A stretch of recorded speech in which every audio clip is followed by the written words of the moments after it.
Hello and welcome to IoT Builders, a live stream where we discuss a range of topics on the Internet of Things, from embedded devices to cloud services, all from an IoT Builder perspective. It is May 10th, and this is episode 28 of our weekly live stream. My name is Alina, and I'm a senior developer advocate for AWS IoT. In the episode today, we are going to uncover very interesting topics around what TinyML is and the reasons why it emerged, as well as the role of low cost and low power connectivity in it, and how we manage device and model lifecycles. I am joined by my colleague and co-host, Nenad. Hi, Nenad. Hi, everybody. So I'm Nenad. I'm a senior developer advocate for IoT here at AWS, same as Alina. And super happy to be here and looking forward to this discussion. Nice to have you here, Nenad. Today, to help us discuss all these topics, we have Vitaly from EveryNet. Hi, Vitaly. How are you? Hi. Good. How are you doing? I'm good. We are good. Nice to have you here. Thank you. Thank you for having me. It's a great pleasure to have you. Could you please introduce yourself briefly for our audience? Yes, my name is Vitaly Kleban. I am a chief technical officer in a company called EveryNet, which is a large-scale IoT telecommunication provider.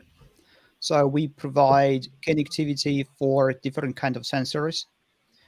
And I'm also a TinyML enthusiast. So I'm a part of the deployment work group at the TinyML community. And I'm here to hopefully answer some of your questions. Yeah, it's really great to have you. Now that you mentioned TinyML, I'm actually quite curious. So what is TinyML, and can you give us like some use case examples? Yeah, so first of all, it looks like TinyML is a name for some sort of technology, which it is not. So TinyML is basically, a community. It's a name of the community of people that are trying to embed machine learning models into all kinds of edge devices, and in particular to the end devices with a very limited computational capabilities, such as microcontrollers. There are a lot of use cases for this, and probably the main idea behind the TinyML approach to the machine learning is, well, you train the model on a bigger computer, on a bigger machine. You train it there, you optimize it, you make sure that it is, fast enough, and then you deploy it back to this smaller computer, to the microcontroller or sensor or other type of end device, for example, to the video camera. There are numerous examples of TinyML use cases. So, but if you think about the most common TinyML algorithm that is out there, so the TinyML algorithm is supposed to run on a device that is always on, that requires some machine learning because it's impossible to implement the same functionality without the machine learning, and it is very low power, and one of these algorithms that is literally in almost each and every smartphone is, when the smartphone is recognizing some keywords like "Okay, Google." This is a perfect example of TinyML algorithm because it is impossible to do this without the machine learning. The device is always on, and the computational capabilities of the cell phone, or maybe, let's say like an Amazon Echo, right? It's not much in there. So, but still, the Echo is absolutely capable to recognize all of the keywords and stuff like this. So that's not the only use case. There are many other use cases like smart cameras that are counting people that are entering or exiting the room, all kinds of vibration monitoring where it is impossible to send the data out from the device. So you have to analyze this data on a device. Otherwise, you're going to be spending too much, resources on actually backhauling the data. So these are the examples of the TinyML use cases. Yeah, that's interesting. What would you say the reasons are for TinyML to exist? I mean, why is it not enough, for example, to just have sensors? There are many. I think there are enormous number of use cases where simple sensors are enough. Like many use cases do not require any type of machine learning on the edge. So don't take me wrong on this. And I think that at the moment, most of the use cases that are out there, they don't require any machine learning. But at the same time, when you have, when you don't have any machine learning model on the edge, you are discarding maybe like 90% of potentially useful data. Why are you discarding it? Because it is impossible to send all of this data to the cloud. And the reason for that is because it is, in terms of like power consumption, data transmission is much worse than the computation, because computation power has been exponentially increasing over the years, even in microcontrollers. You remember like ARM, right? So you had like ARM, you had like at the beginning you had very simple architectures, but then you have ARM and all of these generations of ARM microcontrollers and stuff like this. So what I'm saying is that you have all of this data out there, and without the proper backhaul technology and without the proper, like, let's say, batteries, you are not able to send all of the data to the cloud. So this is like the essence of TinyML. This is why TinyML exists, right?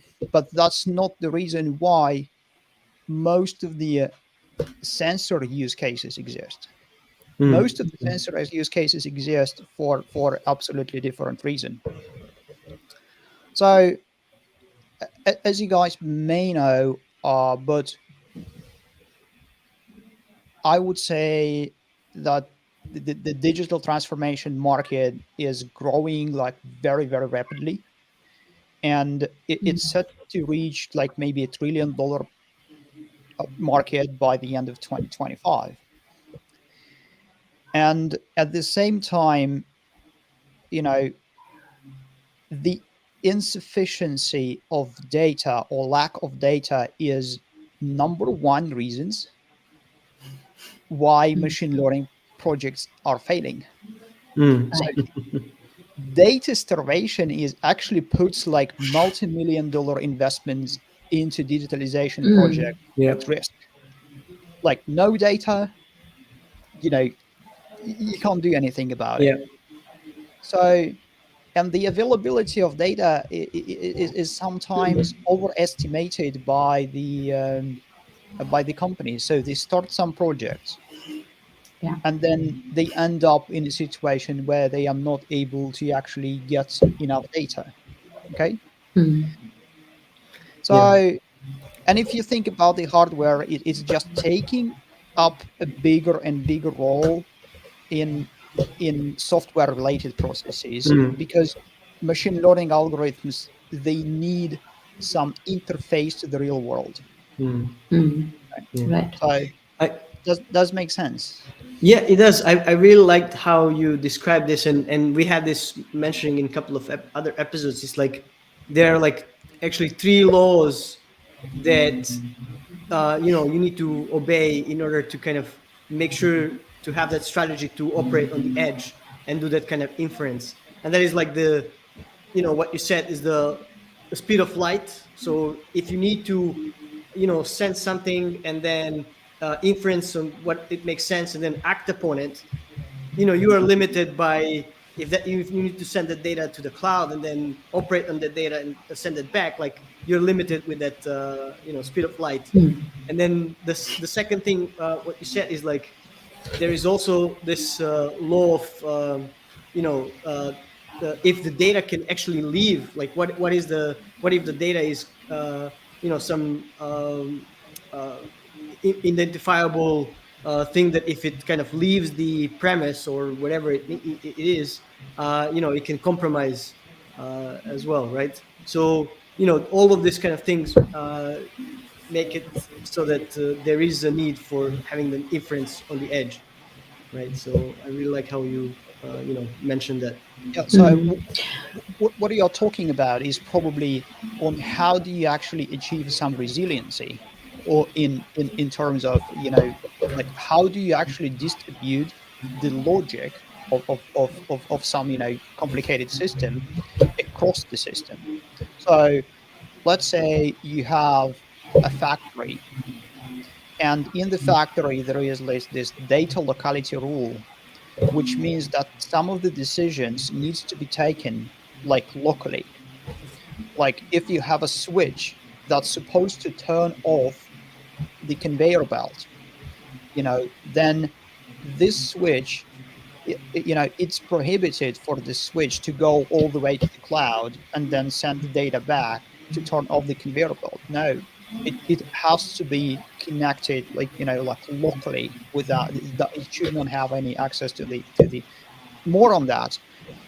In some processes, for example, in high voltage substation, the disconnection should be not only local but visible, like physically visible. There I should be see. an Right. air there should be an air gap between the Yeah. contacts, so you actually Hmm. know.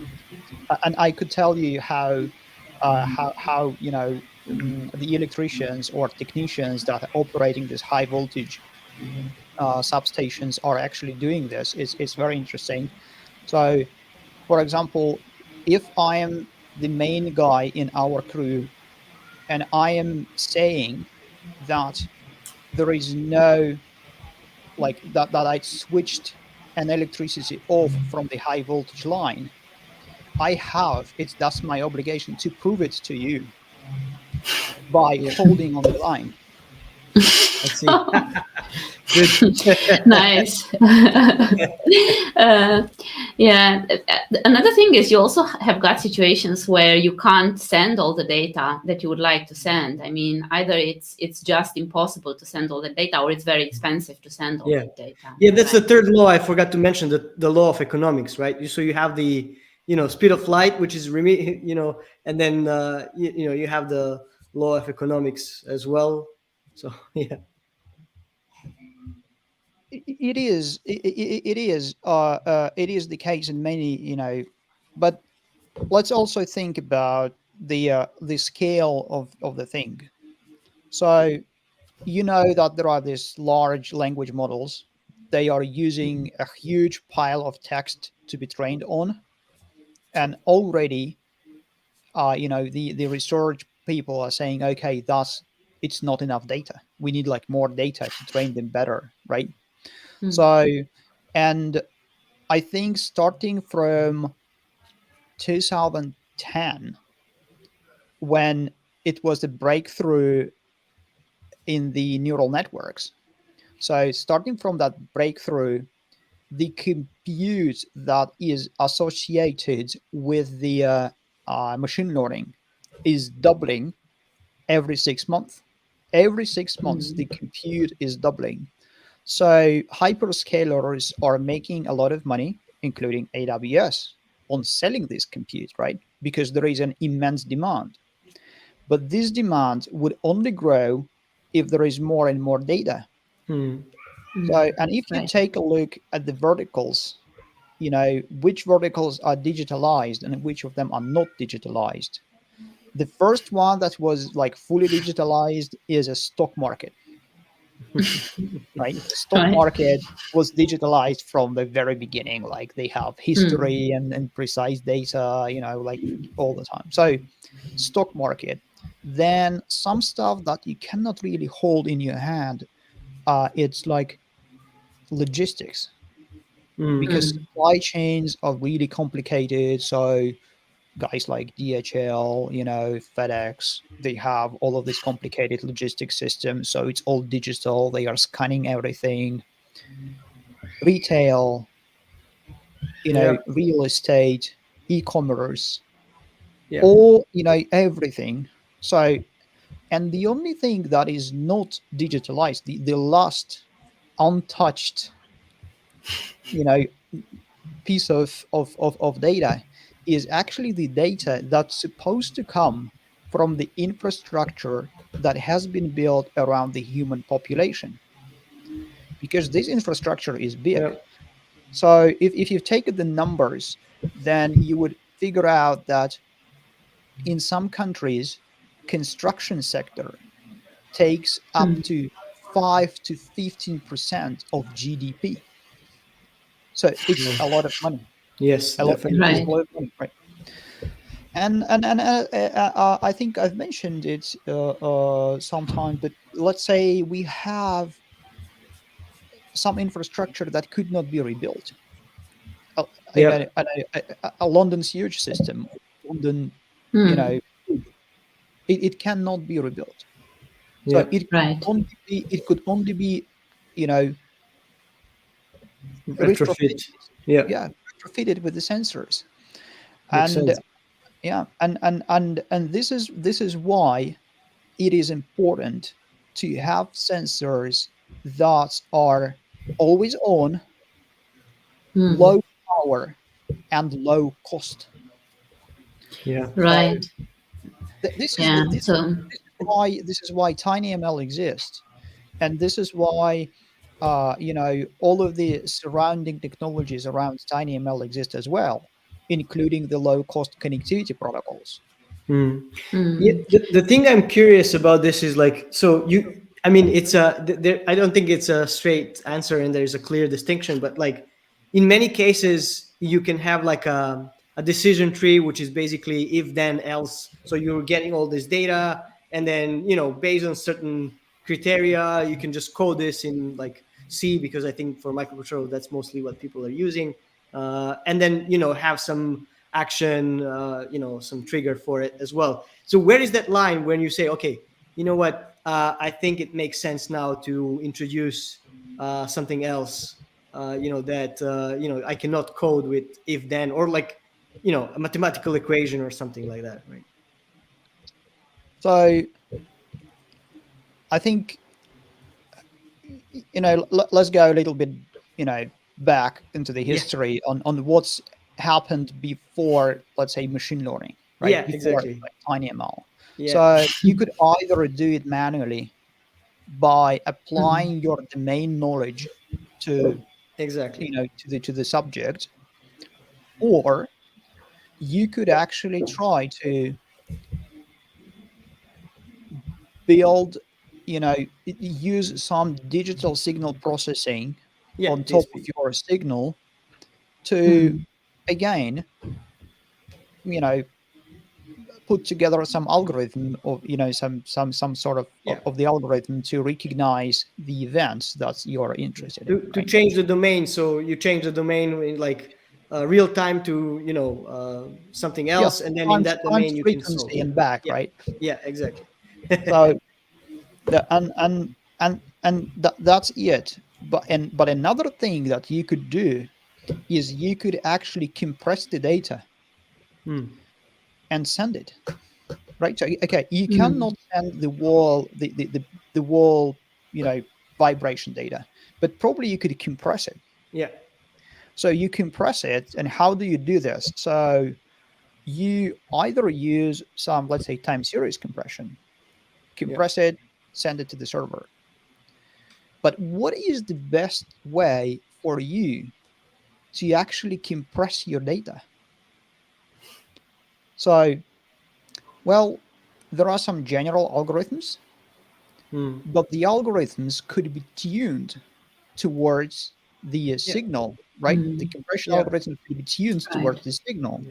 Yes. So what you could actually do is you could take the initial signal, take the you know the algorithm or the compression algorithm, and tune it to have the best compression ratio for your signal.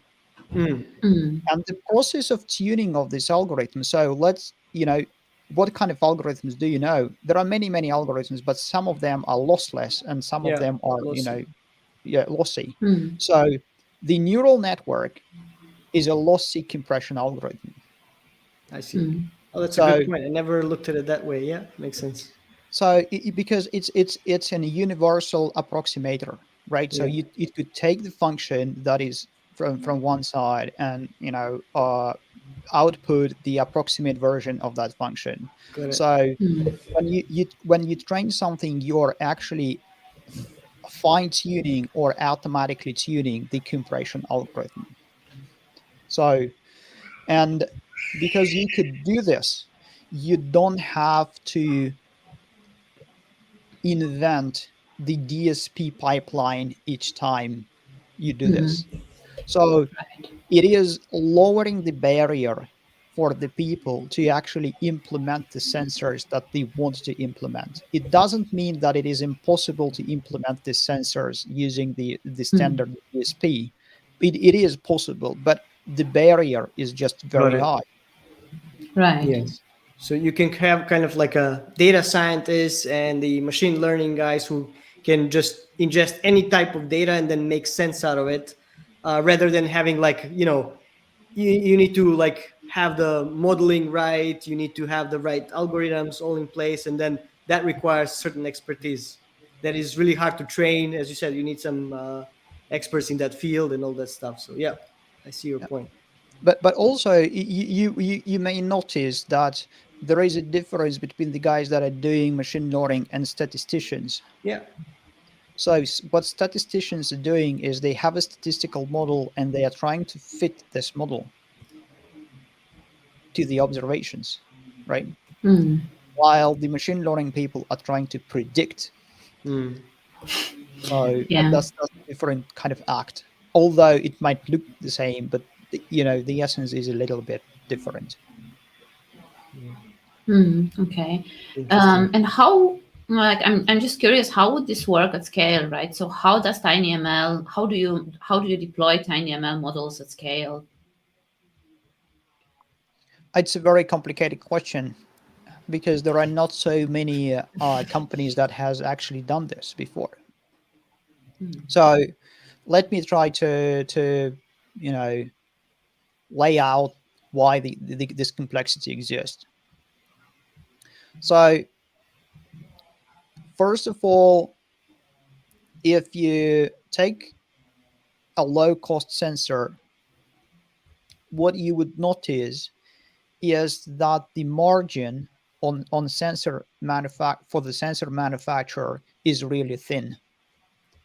It's just the case if for all kinds of electronics that the margins are very, very low, and manufacturers are fighting to death with each other to have cheap and cheaper devices, and this is why all these devices are in our hands. So so and because the margins are thin, each mistake that you make could be a disaster for device manufacturer, right? So they need to employ different ways to actually reduce the cumulative risk for for many reasons. So it means that they have to have a very good quality on the device built itself, they have to make sure that in case of like connectivity, they are using a connectivity supplier that could provide meaningful SLAs for them. And, you know, at the same time, they need to make sure that the IoT platform that they have in field is good enough to support multiple hardware revisions, multiple software revisions, right?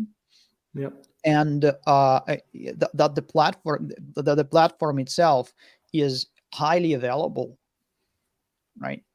And on top of that, if you do machine learning, it means that your machine learning lifecycle should be implemented on top of all of that things. This is why it adds complexity, and there are many open questions on how do you actually do this.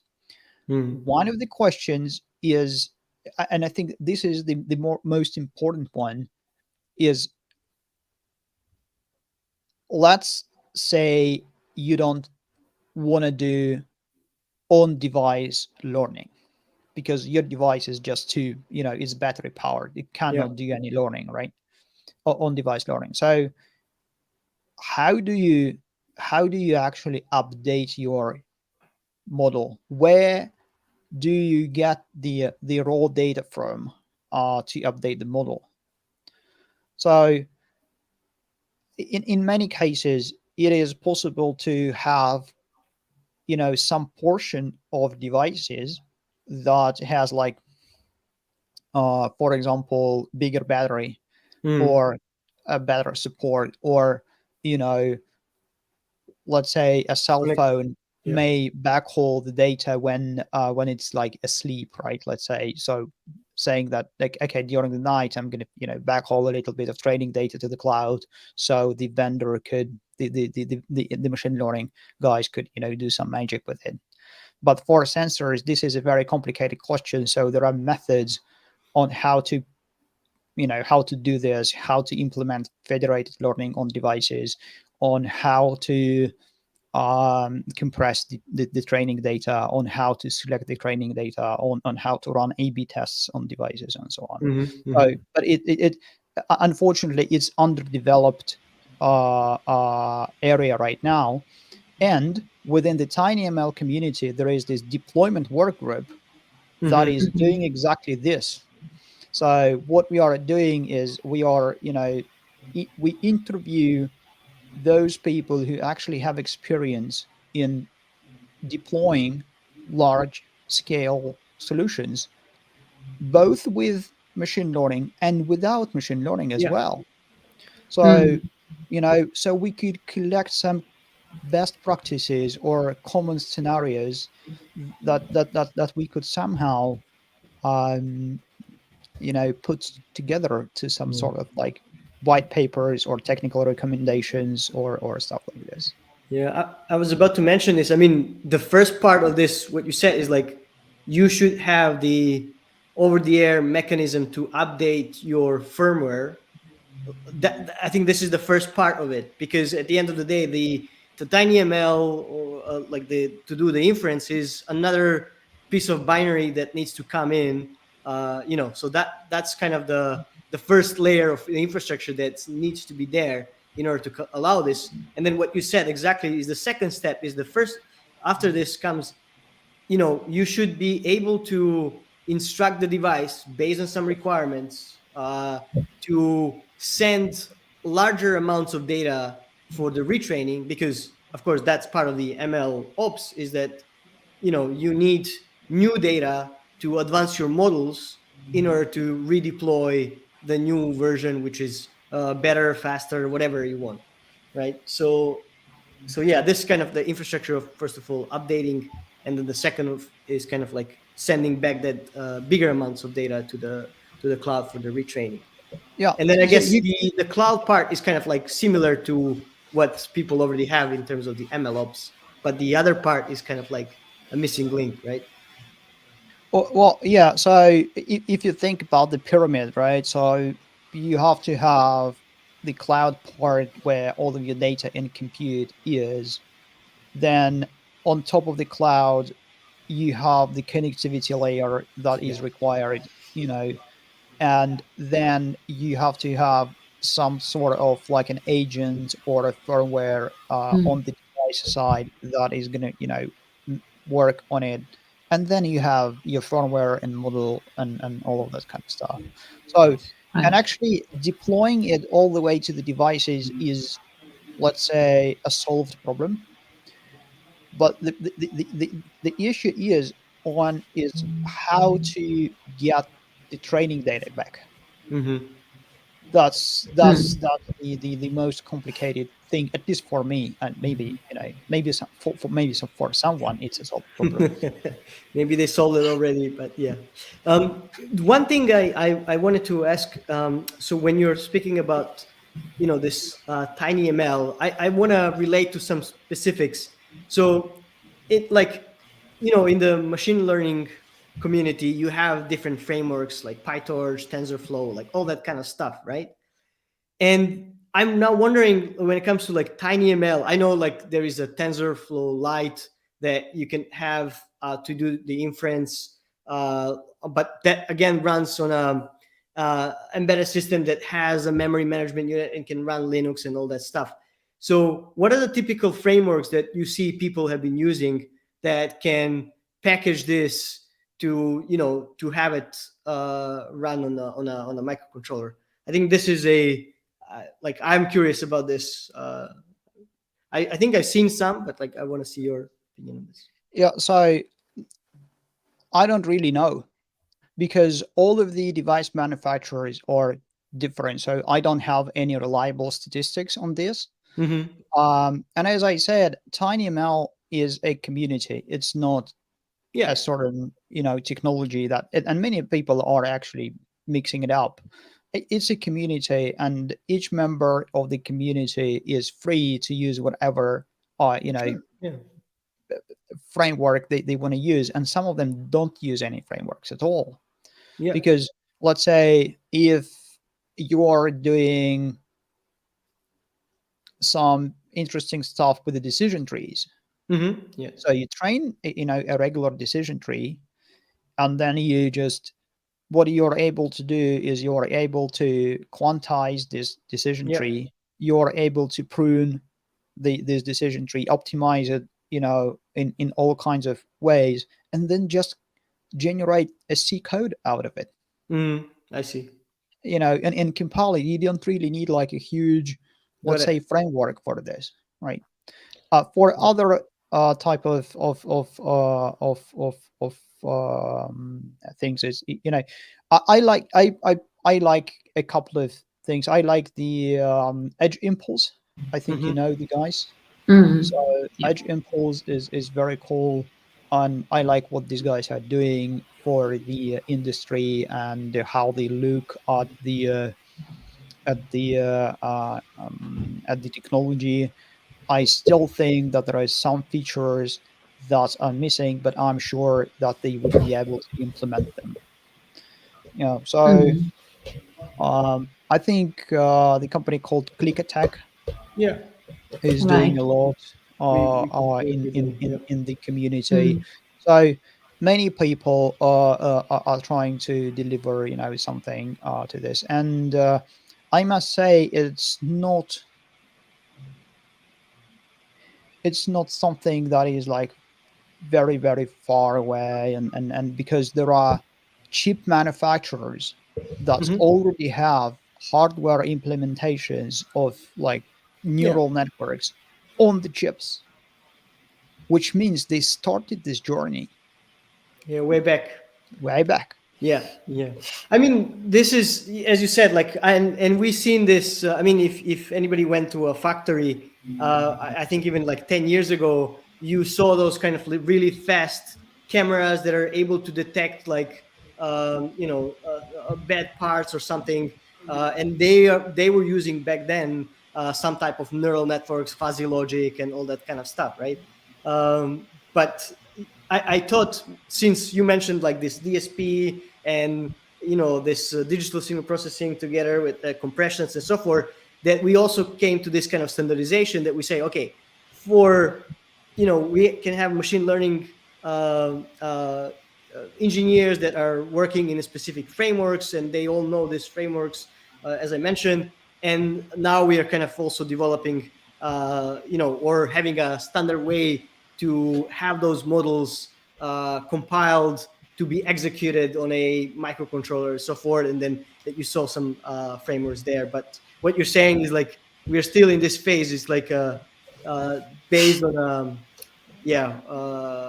specific companies and the know-how of them that they are kind of doing this. So yeah. Yeah, but again, it is also like hardware specific, right? Yeah. So if you are using, let's say, there are this amazing piece of technology which are the vibration sensors or accelerometers from ST Micro Mhm. that already have, Yeah. you know, let's say a gesture recognition engine Yes. on them, like on the chip, Yeah. right? So it's low power, like low everything, but because it is not hardware agnostic, Mhm. you have to use a certain, framework or a certain API, let's say, Yeah. that SC is providing together with this chip, and this is the price you pay for being low power and low cost. Makes sense. Makes sense. Hmm. Yeah. Yeah. No, So this is So the other thing is how do you actually backhaul these data?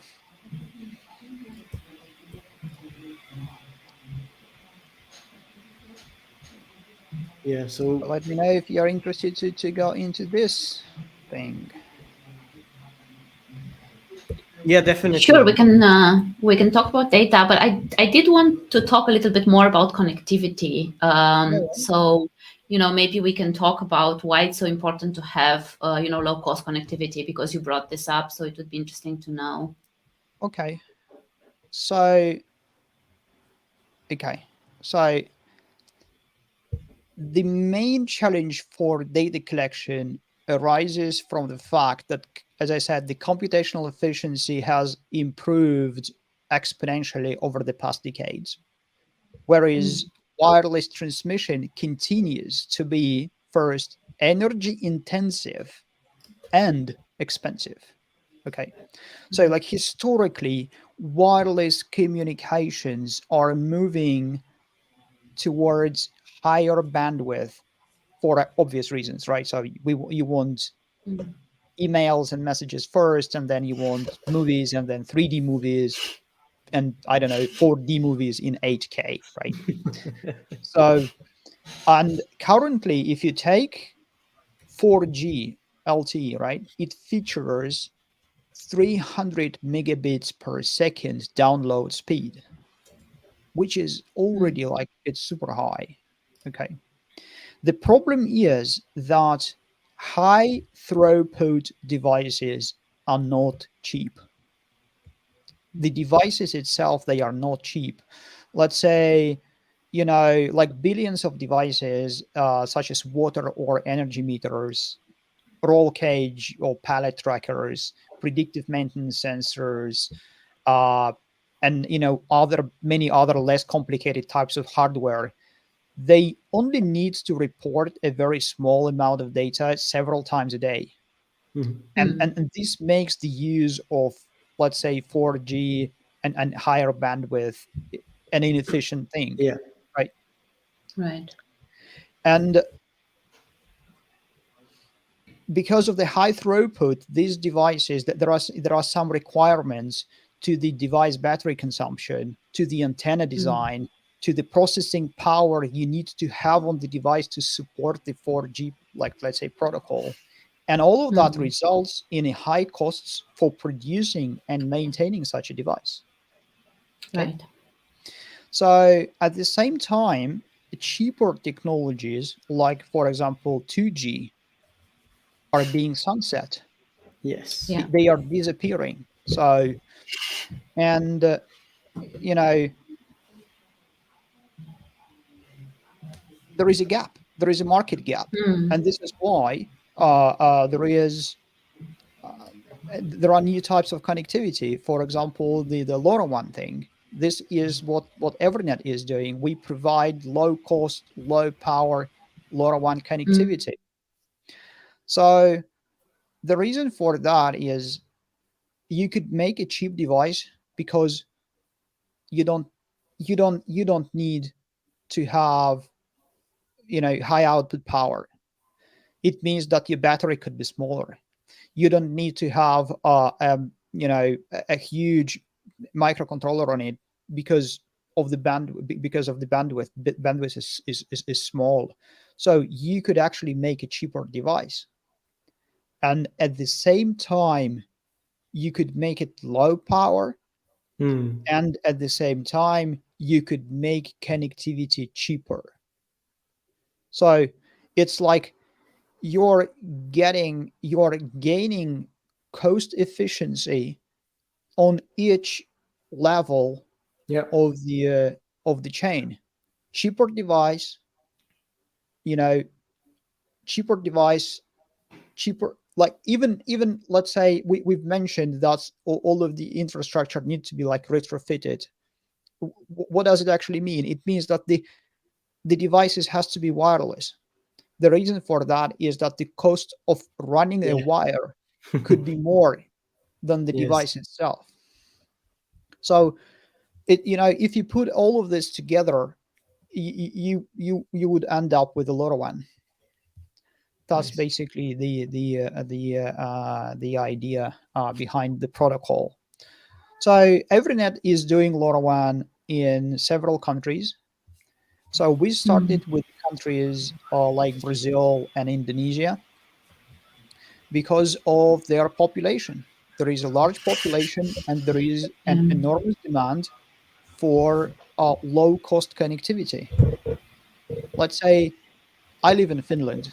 I have all kinds of connectivity available in my house. I think I even have like a city Wi-Fi here. So, yeah. So, but that's not the case in other countries where there are huge rural territories that are still populated because the number of people is very big. And then we have Brazil, Indonesia, then we have United States, UK, Ireland, Italy, and Spain. And these are large-scale networks that are available for pretty much all our customers. So, and there are different ways to actually consume this coverage. And one of them is you guys could subscribe to AWS IoT Core. So this connectivity is available through the AWS IoT Core. And it is, available to anyone natively from AWS console. So you guys, you could try it yourself. Yeah, and the other nice thing with it is that also the integration with the other services is there. So after the connectivity is in place, after those devices are connected, you still can leverage the other services from the rules engine, to forward your data and transform it and manipulate it and so on. Yeah, even integrate with the MLOps as well, what we talked about. So yeah. No, this is really interesting stuff. Go on. Yeah, and I think this is a very interesting thing. Like, let's say you're, I don't know, a utility that is using Amazon, right? And Amazon is an approved supplier for you. So what you could actually do is you could consume just another service from Amazon, because you're going to get Evernet connectivity in your Amazon bill. So you don't have to run all of the, RFI, RFP procedures again and again, because it's just part of the AWS service. So I think this is a very cool partnership and collaboration between Evernet and AWS, and especially because of the ecosystem is there. like, because you have all of the other tools to securely store the data, to protect the data at rest, and during the transmission. You have all of that things available. You have all kinds of analytics, machine learning. You could put your data to action like immediately after you ingested it. Yeah, this is pretty cool stuff. Yeah, so Yeah, so go on. You had to. We uh, have so much and questions for you, man. So yeah, yeah, we have a lot of questions, and I just want to ask about contributing, to the communities. Like, how do people best contribute? Let's say, I want to get involved in TinyML, or I want to get involved in LoRa. How do I do it? So please feel free to contact me. So I'll put you together with the relevant people from both organizations. So both organizations are quite open to the contributions. At least I could speak up to the technical committee of LoRaWAN and on the on the deployment work group of the TinyML. Very open. Whatever you have, just let me know. I'll try to put you together and introduce you to the right people. cool. No, this is really good. Sounds really Yeah, good. you could find my LinkedIn in the description to this video. Yeah, we can share that as well. So, and there is one topic that I'm also curious about. I think we did not touch upon it, and I think we have like a couple of more minutes. But now with this large language models coming out, and yeah, this AI projects, like how does that fit in? Like this tiny ML with large language models. I mean, I can envision like in the future, somebody in the factory comes into a machine and asks it like, "Oh, can you tell me like how much bottles you filled today with this beverage or whatever?" But like, what is your take on this like bigger scale? So it's a very interesting question. I believe that I am in a business of building an artificial sensory neural system Nice. for large language models. What does it mean? So you guys all know that there are experiments to actually let these models to access an internet, Yeah. right? So they could read stuff, accumulate the data somehow, and provide actionable insights to this data, right? Yeah. And assume this thing should, I think that this, the large language model should also have access to the physical world through this interface. So it could ingest the data, crunch it, so you could ask questions about this data. Like, okay, I have 200 bridges in my country. Which of them should I repair first? Hmm. Right. So I want, because what large language models are doing, they are actually making English the next most popular programming language. Yeah. Hmm. So it's exactly the same thing as machine learning has done to the digital signal processing. It's lowering the barrier. Yeah. And when you lower the barrier, you could learn.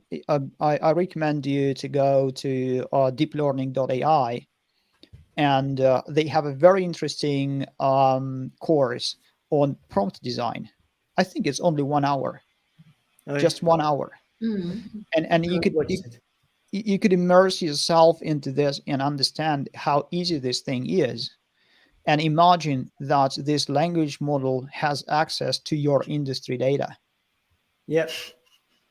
It's absolutely amazing. Yeah. And It I is. think that's you know hyperscalers like AWS and others recognized this opportunity long ago.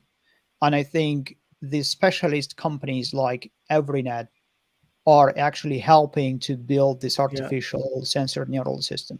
That's amazing. It's amazing stuff. Yeah, I'm just curious to see, like, what you're saying is like, okay, we now have the sensory stuff, but like, what about the actuators? So Body. it's gonna be really scary when they start to actuate things. Right. Yeah, exactly. So some may imagine some type of Steven Spielberg scenario, right? It's cool stuff. Yeah. Yeah, this is Good. indeed really interesting. Yeah, so I mean, we are getting quite close to the end of the hour. We still have about 9 minutes. So, any other topics you wanted to cover, Vitaly?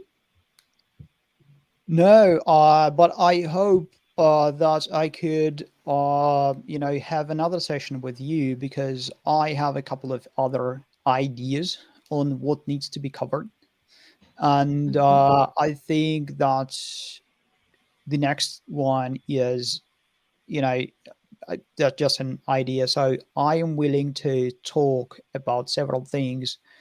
One is how to run an IoT pilot project. So Interesting. Everynet is starting one pilot project a day. So, and I want to make sure that our customers know how to actually run pilot, not to stuck in the pilot purgatory. Yes. So, and another thing is, it's related. It's how to do the A/B tests during the pilot, and how to actually use the causal inference to make sure that you are running the pilot project correctly. I think this is the topic of my interest, and I think I have a little bit of experience to share here. Nice. We can Yeah, schedule something. Yeah. sounds really good. Sounds really good, especially the feature toggling. I think that's the A/B testing. I think that's a really interesting topic to cover. I haven't seen a lot out there about this. Cool. Thank you, guys. Excellent. Hopefully, it was interesting. It was really interesting, and a lot of information, and I think it was also very interesting for our audience. So if you've got any questions, feel free to leave them in the comment section, and also feel free to reach out to Vitaly via LinkedIn and so on. So yeah, what about you, Nenad? Anything else? No, but I do have some questions, but we'll leave it for the later sessions. So yeah, this was really interesting for me. Yeah. All right. So then let's schedule something else, something new for some more some more conversations about the topics you mentioned. And for now, this has been our IoT Builders on Wednesday. Thank you very much to both of you, and see you around. Have a lovely rest of the day. Thanks, Bye. everybody. Bye.